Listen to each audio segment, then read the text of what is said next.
ಚಿನ್ನಾಭರಣ ಕಳವು ಆರೋಪದಿಂದ ಮಾನಸಿಕವಾಗಿ ನೊಂದಿದ್ದ ಮಹಿಳೆಯೊಬ್ಬಳು ಆತ್ಮಹತ್ಯೆ ಮಾಡಿಕೊಂಡ ಘಟನೆ ಆದೂರು ಸಮೀಪದ ನೆಲ್ತಡ್ಕದಲ್ಲಿ ನಡೆದಿದೆ. 24 ವರ್ಷದ ಜಸೀಲಾ ಆತ್ಮಹತ್ಯೆಗೆ ಶರಣಾದಾಕೆ.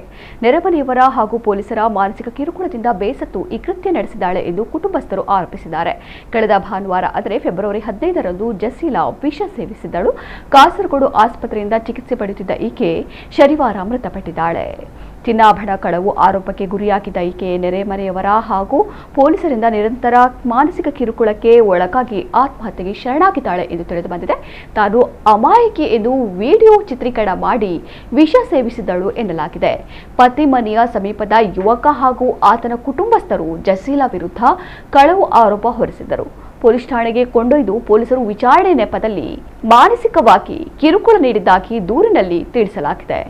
2 ಮಕ್ಕಳ ತಾಯಿಯಾದ ಜಸೀಲಾ ವಿರುದ್ಧ ಸಾಮಾಜಿಕ ಜಾಲತಾಣಗಳಲ್ಲಿ ಅಪಪ್ರಚಾರ ನಡೆಸಲಾಗಿದ್ದು, ಇದು ಮಾನಸಿಕವಾಗಿ ಕುಗ್ಗಿಸಿತ್ತು ಎಂದು ಕುಟುಂಬಸ್ಥರು ಆರೋಪಿಸಿದ್ದಾರೆ.